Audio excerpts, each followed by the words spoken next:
And we are live. Hey guys, this is Ruben Dua from Dub's podcast Connection Loop.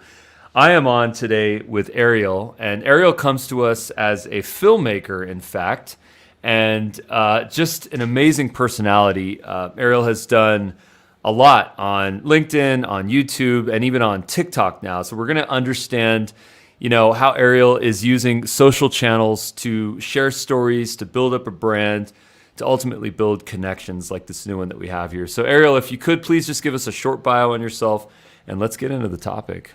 Awesome. Thank you so much for inviting me in. I've been exploring cities via video for the past 4 years. My main platform for the first 4 years has been mostly Facebook and Instagram to a shorter extent. And then now I've expanded to YouTube and TikTok. And so I'm a filmmaker and also just a storyteller, mostly using live streaming as my main medium. Amazing. And then what would you say that the story that you've been capturing, what is that really? What are you really trying to share with folks? Yeah, you know what? Before this year, it's been tough to explain to people what I do because a lot of people didn't know what live streaming was or is. But now, because of the pandemic and everyone going on live more days, it's a lot easier to kind of give the gist. So I explore a landmark, a neighborhood, a museum, a interesting place, a restaurant on live video. I go through the place for like an hour or more, sometimes up to 4 or 5 hours, and tell a story about the history or about the food or about the people, anything that's rather engaging about the place. And then, of course, on TikTok or on vlogs is just a shorter format of that. And then what? How do you kind of package this all up? What is your like revenue stream? What do you sell? What's the product? What's the service? Are you a gun for hire, or do you have other content?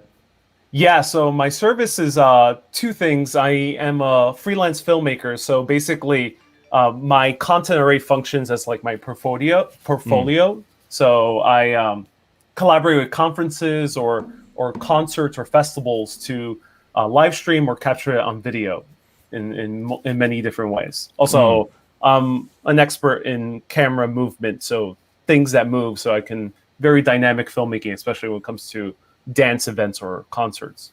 And then beyond that is the second thing is sponsorships on my main show, which is Urbanist, which is the one about exploring cities.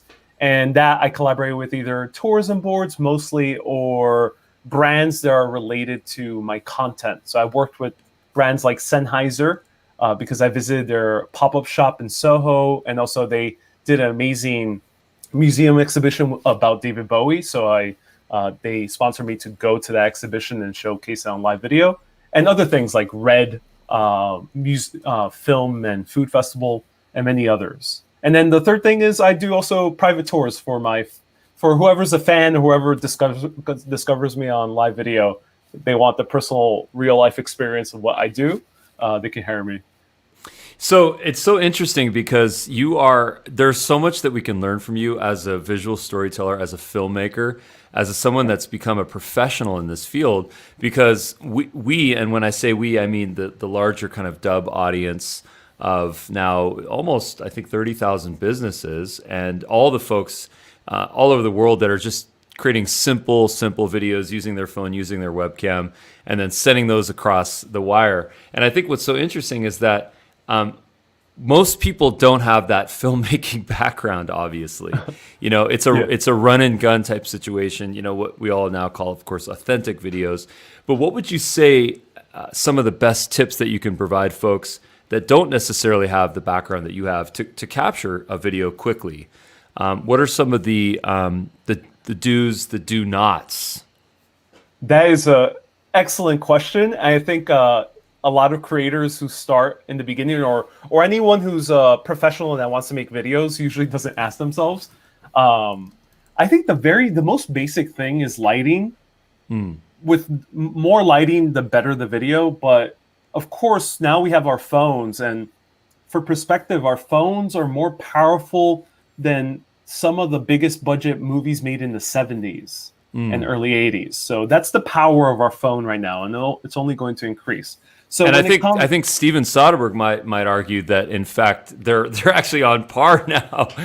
yeah, yeah, so much so that he's made already one film entirely on iPhone. Yeah. So that said, lighting is the first basic thing. The more Mm. lighting you get, the crisper the video is going to look. Mm. And I usually get comments of people saying, "Oh, are you filming with the DSLR?" And I'm like, "No, I'm just using my phone. Mm. I just opened up my window." Right. uh, or if you're outside, just be mindful Mm. of being in a place where there's maximum lighting possible. Mm. Um, and the second tip, I think, for a non-filmmaker is sound. So that is a little bit more trickier, but it's good to be conscious of the audible environment around you. So usually people get a little bit sidetracked if there is a huge vent or air conditioner on the background. And even though you are not being conscious of the sound, it's very, very loud.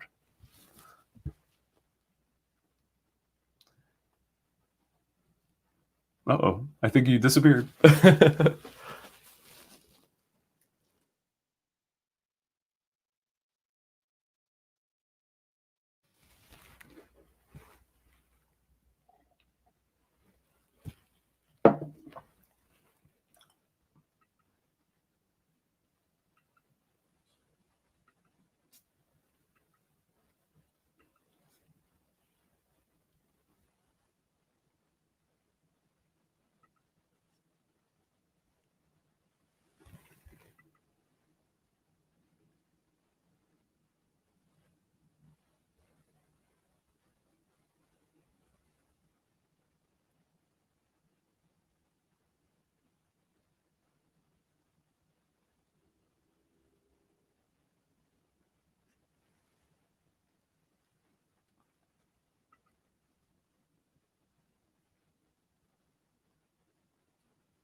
Now that was funny.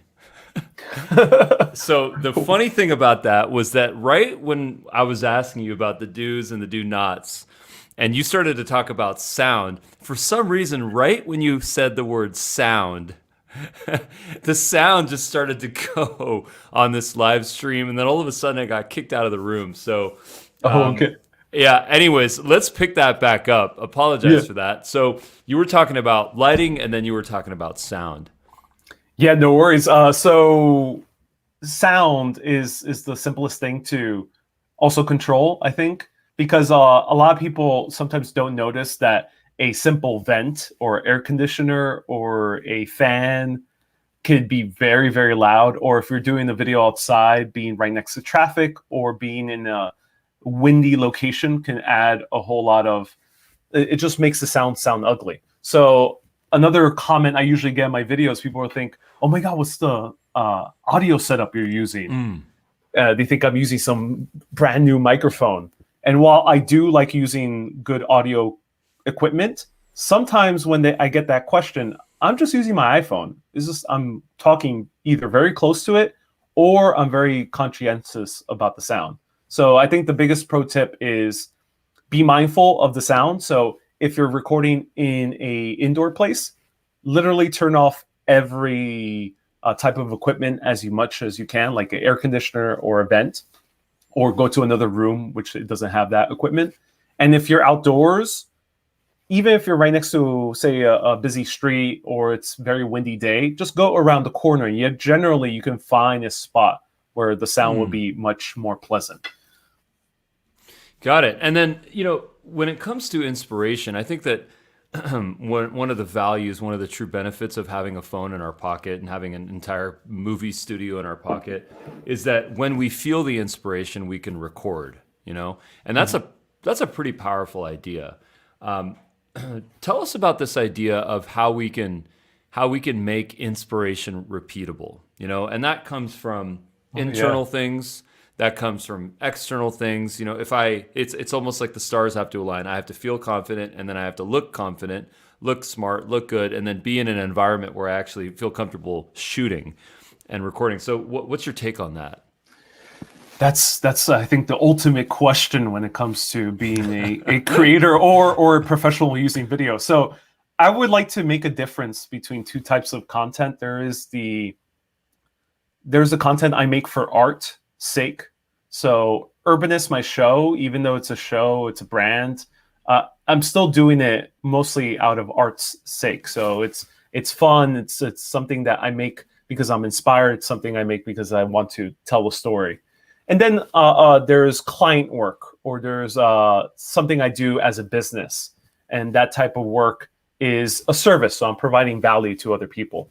So I think the inspiration comes from the way to make it repeatable. I think is either there's a saying I like to say, do what you love or love what you do. Hmm. So if it's my own content, if it's about my brand, like many other people might be watching for, or if it's like your own show, like in my case, Urbanist, or your own vlog, then just do anything that's really that you're into at the moment. Be as honest as possible, because I think if you start talking about something that you don't like, then it's going to come very easily across on video, because Hmm. there's no way you can hide all these smaller, facial tics and body language signals to hide your disinterest in something. Hmm.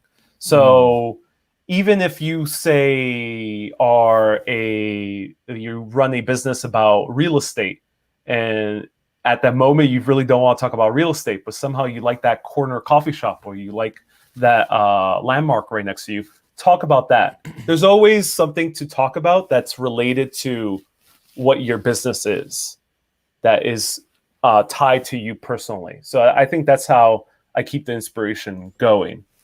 And then Hmm. the second factor is love what you do. So if you're talking, if it's for a client or for a service, I think the key is to find that niche, that little thing in the work that you're doing or in the business you're conducting that really captures your fascination.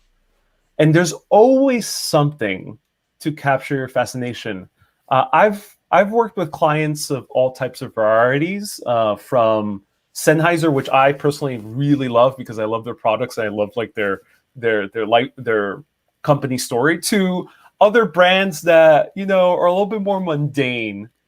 And there's always something cool that you can attach yourself to it. And I think once you find that nibble of fascination, follow that. And that's how you make an engaging video, regardless of your situation.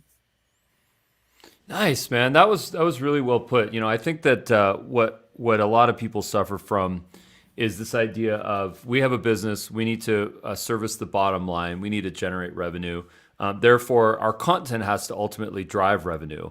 And I think the hardest thing to do is to branch out of that idea. To branch out of that and say our content is actually not going to be about selling. It's going to be about entertainment. It's going to be about education, information.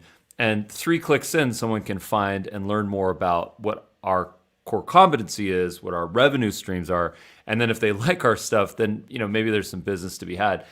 I would say that Mhm. for me is the biggest thing that I think I notice that people struggle from is being able to detach from the bottom line when being a creator.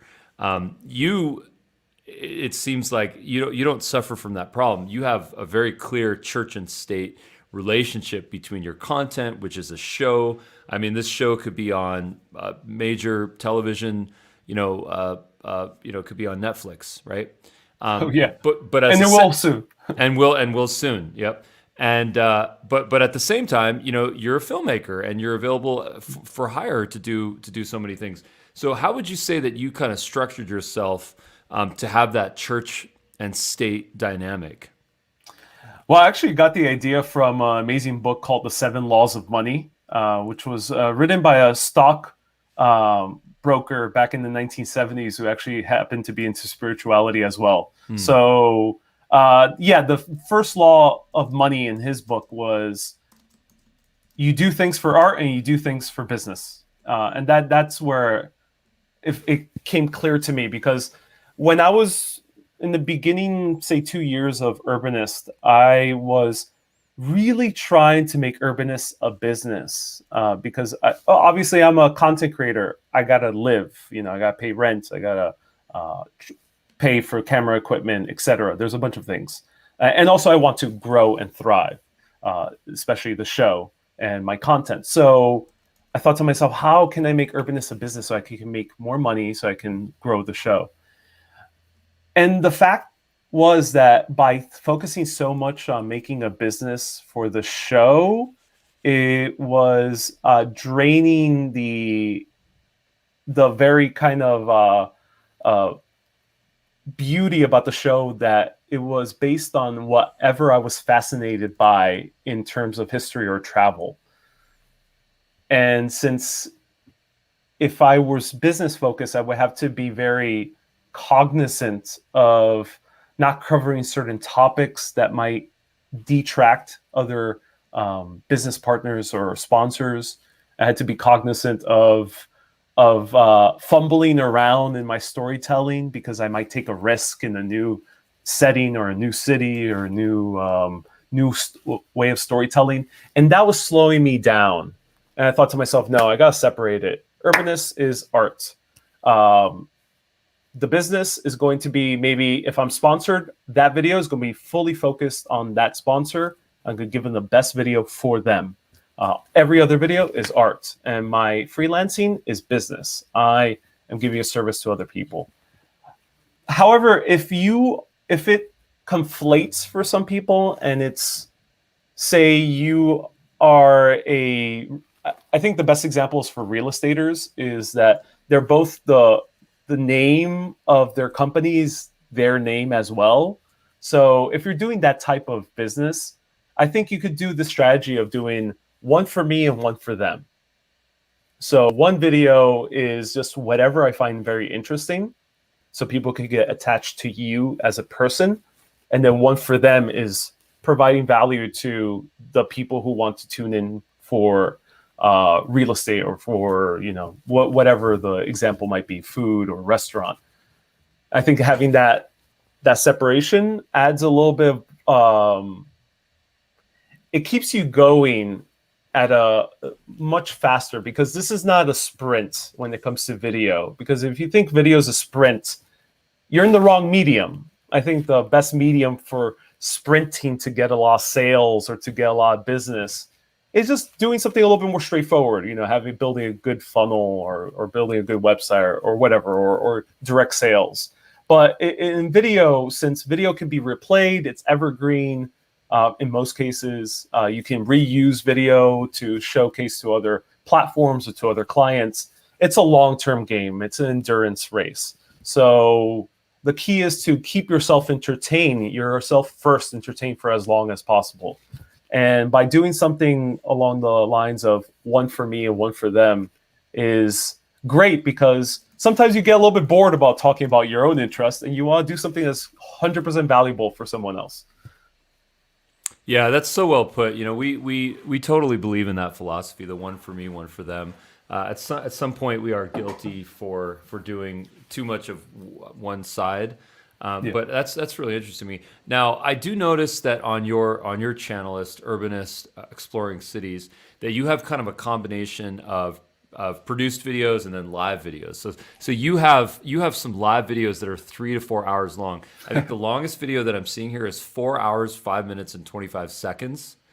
Now, Yeah. couple of questions here. So question number one is, do you ever feel like putting live videos on your videos on your YouTube channel, which traditionally get less views? right? It seems like the algorithm doesn't promote a live video as much, once it's streamed, right? Maybe not. Mhm. So that's the first question, and then the follow-up question is, what does it take to actually record a 4-hour live video? Like, how do you actually even do that? So that's two great questions. I think the first one is something I'm actually going through right now is on Facebook. My main platform has been Facebook for the first 4 years. And I'm just for the past 2 months, which I'm starting to do YouTube, and I've been growing quickly on YouTube. So Facebook is a river of content, and no one really goes to your page to look at what you posted a year ago. It's not really that type of platform. Plus, there's no discoverability on Facebook, so no one's searching New York City Times Square history. No one's searching that on Facebook. Facebook is all about sharing, and it's about in the moment, and it's about posting as much as possible. So I didn't care when it came to Facebook in terms of whatever live video I posted. Produced video didn't really matter. But on YouTube, it's a bit trickier because YouTube, it's almost like Instagram. You want to have a nicely curated feed. So because people will go onto your YouTube channel and see if they get hooked on enough, they might want to see those videos from 1 year, 2 years, 3 years ago. The way I thought about it is YouTube is actually emphasizing more live video, and that's due to the pandemic. So there's a lot more emphasis on live video, and there's a lot more business potentially to be made from live video because currently in Asia, that's including China, Korea, and Japan, it's a $9 billion industry, live streaming. So, and in the US, I don't think it even reaches a billion yet. So there's a whole lot of more money to be made in live video. And that's why YouTube is giving a lot more emphasis on it. Now, whether I have a prospective client, sponsor, or viewer coming to my page and seeing a 4-hour plus live video, they might be turned off. I get it. And I recently came to terms to myself, hey, I love live video in terms of when it comes to YouTube and Facebook content. So I'm just going to fully own it and just go all in. And yeah, I like produced video as well. But if they see those 4-hour plus videos, so be it. I'd rather have that viewership that likes both sides of my content. I think moving forward, since Urbanist is branded as a show, and I intend it to continue growing beyond myself, there might be a possibility where I make a secondary YouTube channel that's fully focused on produced content or very highly produced content. Nice, man. Nicely put. Now, if you had, this is a live stream video. We could have live streamed this. We could have just recorded this and then uploaded it. Now, as far as you know, what would the difference be in taking a video like this and either streaming it on YouTube Live or uploading it to YouTube Live? The video would be the same. The content would be the same. But from a visibility standpoint, do you think that there would be any difference in the viewability, how it becomes a searchable evergreen asset on YouTube or something that maybe one day gets featured somewhere? Great question. So live video, the difference between live video and TV and or a vlog or a produced video is that live video, you have actual comments and people there watching live. So generally, it's better if you have no audience interaction at the moment, then why do it live? Unless if it's there's a few exceptions, like this type of show is an exception because some people just want to be there in the conversation while it's live. I think Joe Rogan used to do mostly live streams before because people just want to join in for the conversation. But I'd say for most of the cases, if you don't have any audience interaction, then don't bother doing it live. Just record it and post it. You'll get longer term engagement from it. You'll get longer term views from it because YouTube will continue prioritizing it much higher than a live stream. So and also, it's higher quality. So you would say that because it's live and because the focus is to get people to check it out in real time, that it might get less long-term visibility. So what happens? Yes. So what happens in live video is while YouTube and Facebook are prioritizing live video again, and even more so moving forward, they still are not going to show your random live video 2 years from now, Hmm. because I doubt that's going to be the case. And the reason for that is it's already outdated. It's not ever live video by its nature is not really that evergreen. So I think while YouTube might change their algorithm, or continue the algorithm in a way that it continues showing your live video for like a month or two more, um, it's not going to be something that's going to be in the very, very long term. So if you're making live content, better make it live, like audience interaction, something that is about the very now. If you're more business oriented, then that live video, it would be better if you want to make some sales right at that moment when you're live. Something that is only can be done live is audience interaction and this sense of immediacy that's right here, right now. Nice. Very well put. Uh, YouTube subscriber growth. Let's get into this topic. You know, a lot of people struggle from that. Most people fatigue. It takes 6 months to get your first 100 followers for most people, sometimes longer. And it's a very frustrating path. You ask friends and family and aunts and uncles to follow you. And to get to that next unlock of 1,000 and 10,000 and 100,000, it's challenging, right? So what was the journey like for you? First, I want to talk about YouTube. What was that journey like to get from 100 to 1,000 to 10,000? Yeah, so right now I'm at 17,000, and I went from 4,000 to 17,000 in about 2 months. Before 4,000, I basically got to 4,000 subs because I posted like a video like once every month or once every 2 months. But one specific video ended up getting viral, which was a tour of Jollibee in Times Square, which is a Filipino McDonald's. And it just ended up getting like 500,000 views, and a bunch of people followed me for it. Now it's at 602,000. Heads Oh, up. there we go. See, that's evergreen content. Continues getting views because it was a produced vlog. But when it comes to growing, And I on, yeah, just sorry to yeah, cut you off. So yeah, let's go for talk it. about this. So how did this happen? Was Talk to me. Why Jollibee?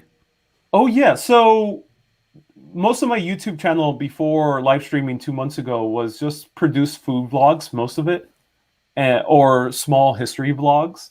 And I did Jollibee. Jollibee was actually the most spontaneous of all the food vlogs. I've done food vlogs where they were very heavily planned and much more well researched, and I took way longer time in editing. And Jollibee, I just did it very spontaneously because it opened up, and I was very curious about visiting it.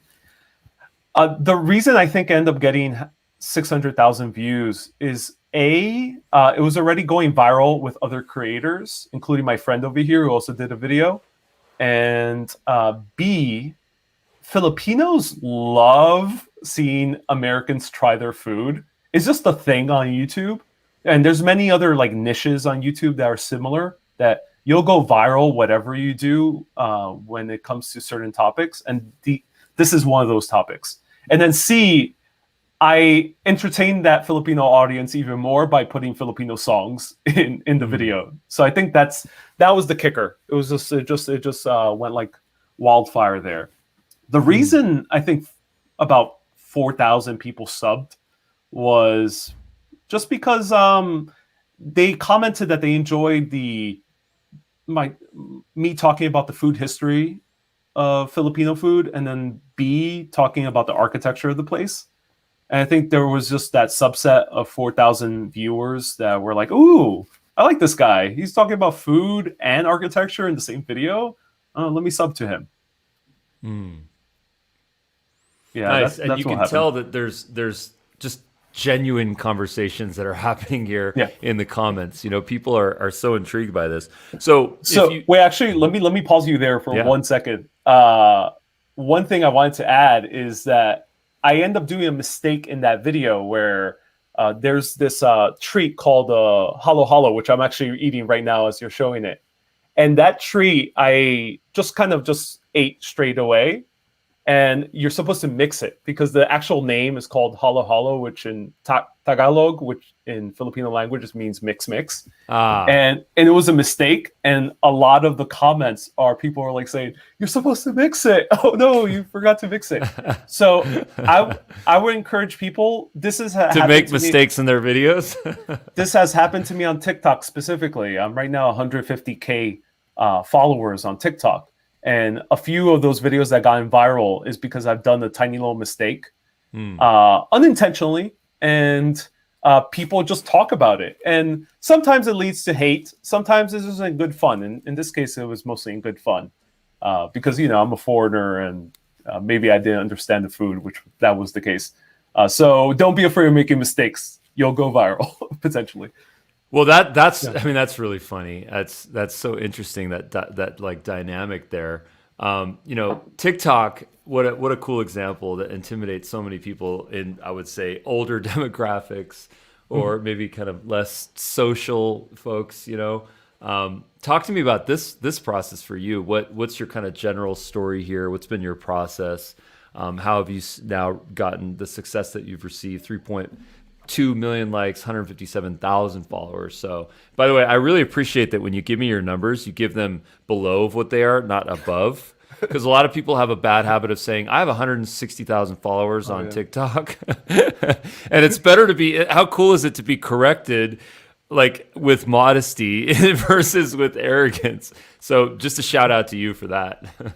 Thank you. Yeah, I know what you mean. I say on purpose because I used to work in the media world, so I know the lack of modesty, and also I have many friends in the advertisement industry, so I know the lack of modesty is an issue. So when it comes to TikTok, I got about 157,000 subs in only the course of about 3 months or so. TikTok is super easy to grow, just in general. It's the algorithm finds the audience for you in whatever niche you are in. It might not be the case for everyone, of course. Some niches are a little bit easier than others, but generally TikTok, the algorithm is top notch, I think, in my opinion, compared to YouTube or Facebook.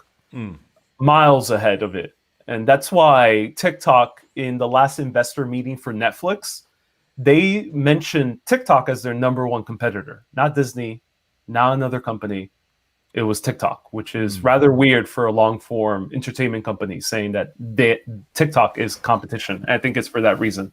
So to say that, I actually spent months trying to, because it was the middle of the pandemic, I was bored. I was searching for some humor, and I spent months on TikTok looking at a bunch of random videos and saying, I want to go viral on this, but I have no idea how, because I don't like dancing. I like filming dance, but I don't like dancing myself. And I'm not really a comedian or a funny guy. At least that's not my top thing. So I had no idea how I could do TikTok. But the thing that changed my perspective was I saw a few people do voiceover videos that were like a mini tour of a place. So basically what I was doing on YouTube, condensing 1 hour to 1 minute. And that's what ended up going viral, was these stories that I were already told on live video, but I just condensed it to 1 minute. Same thing with certain stories I've told in YouTube vlogs. The key is to my success is generally storytelling is difficult. Not everyone has that skill. Storytelling is a craft. And while it might look easy, I've had 4 years of practice, so I have the ability to tell a very complex story. For example, I told a story about a skyscraper that nearly fell down in New York, and I think it's around 3 million something views, and it's a little bit further down.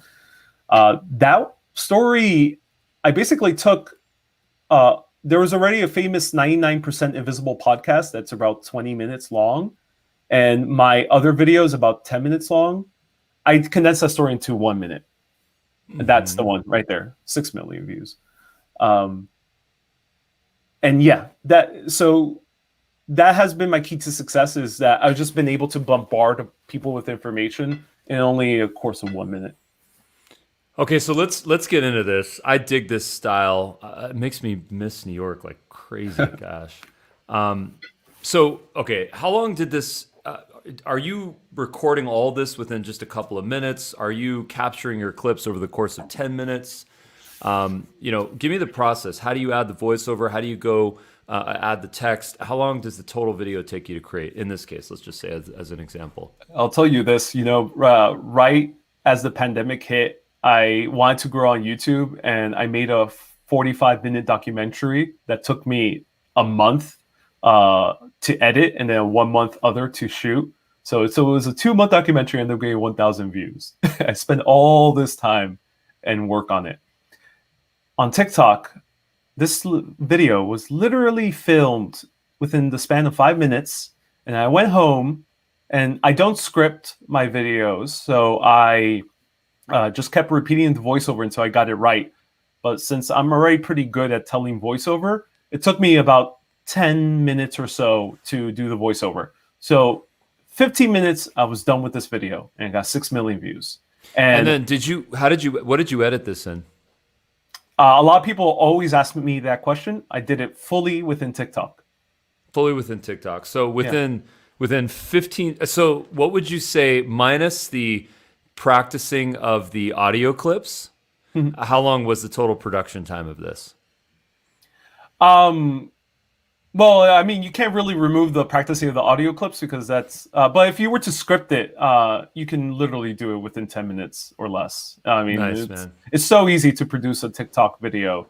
And the thing is, a lot of people. I have a few other friends who do similar videos. They take the time to script, and they take the time to be a little bit more precise with their shooting, but they're not getting that many views. I think the looseness and the authenticity, and to be frank, sometimes just straight up making a mistake. In this one, I didn't make a mistake, but sometimes I made a mistake in a few others. It's okay. I think that ends up getting a lot more views, is because people just like the looseness of it.